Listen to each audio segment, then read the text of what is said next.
Bismillahirrahmanirrahim. İslam жолу сайты тартуулайт. Жума хутбасы. Тема Рамазандан кийинки акыбал. Хутбаны окуган Шейх Солих ибн Фаузан аль-Фаузан, бүткүл дүйнөлүк чоң аалымдар комитетинин мүчөсү, учурдагы ислам дүйнөсүндөгү эң көрүнүктүү аалымдардын бири. Аллахка мактоолор болсун. Бизге динди толуктап берген, мээримин аягына чейин бүтүргөн жана исламды бизге дин катары ыраазы болуп берген Аллахка мактоолор болсун. Аллахтан башка сыйынууга ылайыктуу зат жок экендигине күбөлүк берем. Ал өзүнүн рубубиясында, улухиясында жана ысым сыпаттарында жалгыз. Мухаммад Аллахтын кулу жана элчиси экендигине күбөлүк берем. Ал адамдардын ичинен адеп аклагы эң толук, ибадаты эң көп жана шүгүр кылгандардын эң абзели эле. Sallallahu aleyhi ve ala alihi ve ashabihi ve sellem teslimen kethira. Amma ba'du eyyuhan nas taqullaha ta'ala. O adamlar, Allah Taalaga takıba bolgula. Берген жакшылыктарына шүгүр кылгыла.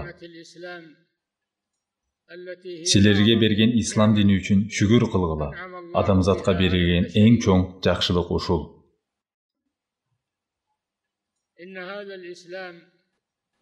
İslam dini Пайгамбарыбыз саллаллаху алейхи ва саллям баяндап кеткендей 5 түркүгө курулган.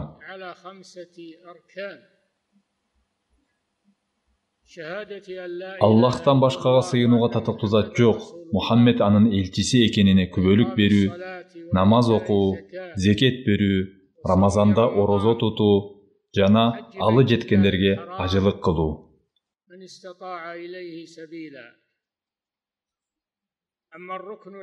Биринчи түркүк шахадат келимесине келсек, мусулман аны өмүр бою карманышы лазым.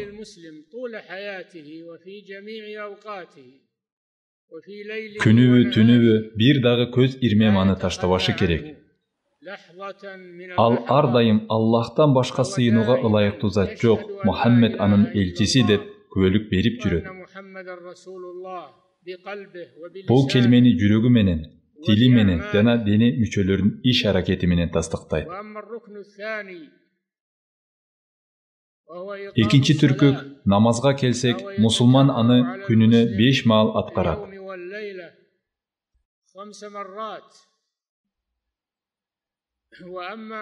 Жума намазын мусулман аптасына 1 жолу аткарат.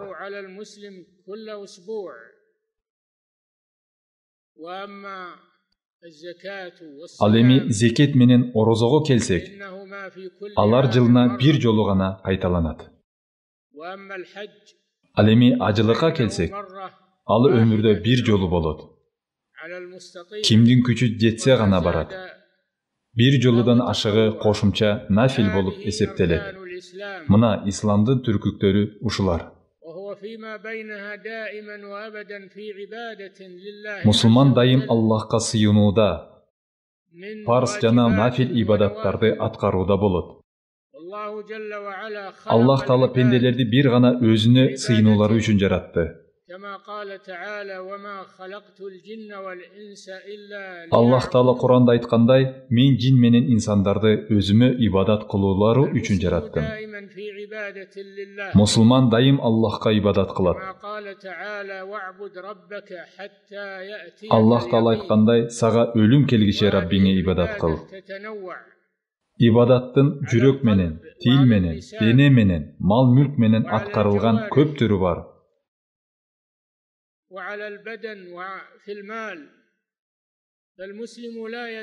Мусулман ибадатын өмүр бою улантат.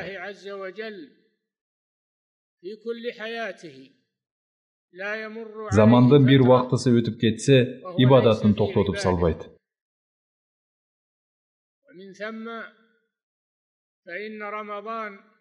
Мына Рамазан айы да аяктады.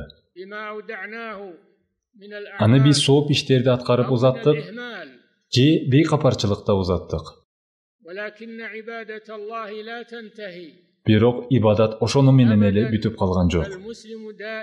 Мусулман Аллахка дайым сыйынууда болот.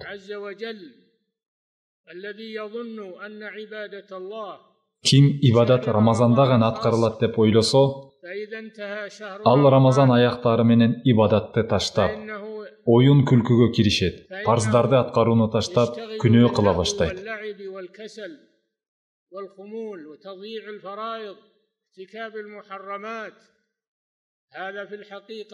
Ким ушинсе, чындыгында ал Аллахка сыйынбаптыр. Ал Рамазан айына сыйыныптыр. Эгер чындап Аллахка сыйынуучу болсо, өмүр бою ибадатты таштабайт эле. Салаф салихиндердин бирине суроо берилди.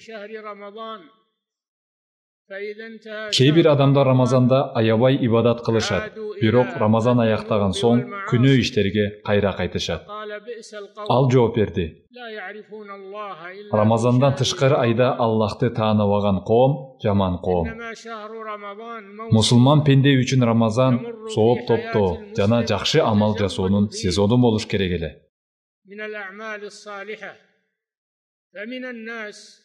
Адамдардын ичинен ушундай пенделер бар, өмүр бою сооп иштерди аткарууда болушат. Алардын Рамазанда ибадаттары көбөйбөйт, себеби ага чейин эле убактысынын баары ибадат менен өтөт эле. Рамазан учурунда жана андан сырткаркы учурда. Кээ бир салаф солихиндер айтышты: Рамазандын кириши менен ибадаттары көбөйбөгөн. Рамазандын чыгышы менен ибадаттары азайбаган адамдарды жолуктум. Себеби алар ар дайым солих амалдарды аткарууда болушкан. Алар ошону менен эле бирге амалдары кабыл болбой калбасын деп коркуп турушкан. Биз күнөөлөрүбүз үчүн азап жеп калбайлы деп корккондой, алар жакшы амалдар үчүн кабыл болбой калбаса экен деп коркушкан. Себеби Аллах Таала айткан, чындыгында Аллах такыбалардын гана амалдарын кабыл кылат. Ошондуктан кээ бир салафтар Рамазандын алдын 6 ай: "О Аллах, бизди Рамазанга чейин жеткизе көр" деп, Рамазандан кийин 6 ай: "О Аллах, Рамазаныбызды кабыл кыла көр" деп суранышчу. Дагы башка бир салафтар ороза айт күнү ойноп жаткандарды көрүп айтышты: Эгер алардын Рамазаны кабыл болгон болсо, минтип шүгүр кылынбайт. Эгер кабыл кылынбаган болсо, булар Аллахтан корккон коомго окшобойт.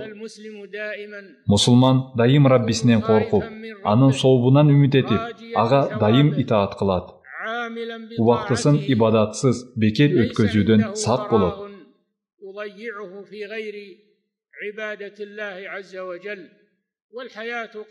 Өмүр чектелген, эсеп кысап оор, жаза катуу. Мусулман Аллахтан коркуп, сообунан үмүт этип турушу керек. Аллахтан коркуп, күнөө иштерди таптакыр таштайт. Аллахтын сообунан үмүт этип, Аллахка жакындатчу соопту иштерди аткарат. Мусулман пенде пайгамбарлар сыяктуу болот. Аллах пайгамбарлар тууралуу айтат: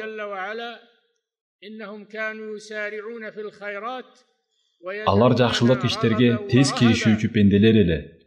Үмүт жана коркуу менен ибадат кылышчу жана бизге карата кичипейил болушкан. Мусулман ар дайым Аллахтын кулу болуп эсептелет. Кээ бир убактарда гана кулчулук кылып койбойт. Эгер пенде Рамазандан соң кайта эле күнөөлөргө кирсе, Аллах анын Рамазандагы ибадатын кабыл кылбайт. Себеби убактылуу тооба Аллахтын алдында кабыл эмес. Тообанын шарттарынын бирөөсү күнөөдөн таптакыр кайтууга чын ниет кылуу.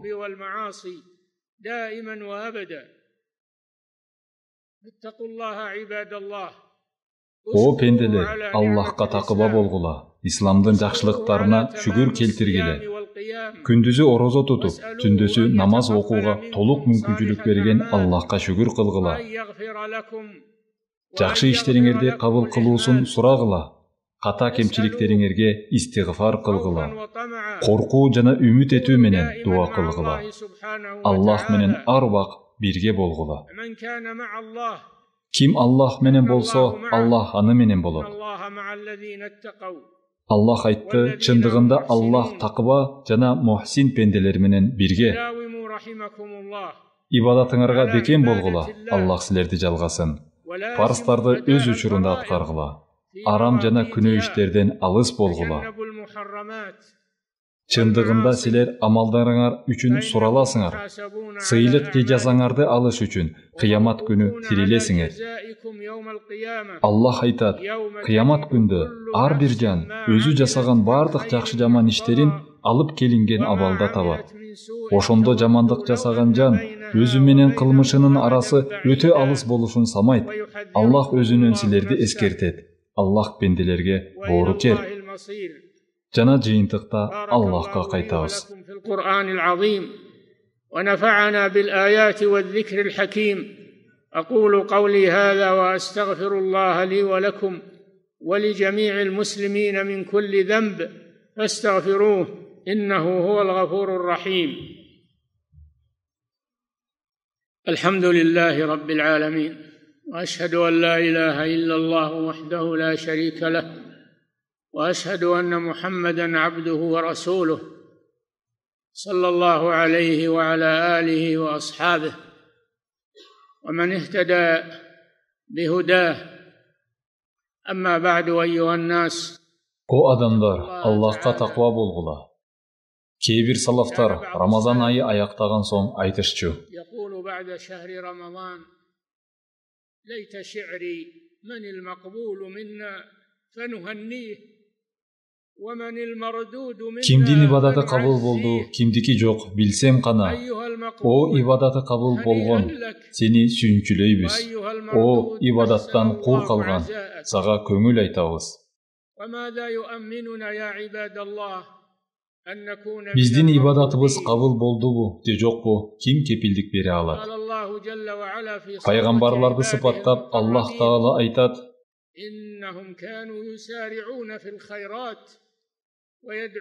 Алар жакшылык иштерге тез киришүүчү пенделер эле, үмүт жана коркуу менен ибадат кылышчу, жана бизге карата кичипейил болушкан. Дагы айтты, Раббилерине кайтаарын ойлошуп, садакаларын жүрөктөрү титиреген абалда беришкен адамдар, дал ушулар бири-бири менен жарышып, жакшылык кылуучулар. Момундардын энеси Айша радиаллаху анха сурады: Я Расулаллах, эмне үчүн булардын жүрөктөрү титирейт? Алар зына кылып, уурдап жана арак ичип Аллахтан корккон адамдарбы? Айтты: О Сыдыктын кызы, жок, андай эмес. Бирок алар намаз окуп, садака берип, орозо кармап, анан ибадаттарыбыз кабыл болбой калбаса экен деп корккон адамдар. Биз күнөө кылып туруп, Аллахтын азабынан коркпойбуз. Ал эми алар сооп иштерди кылып туруп, кабыл болбой калбаса экен деп Аллахтан коркушкан.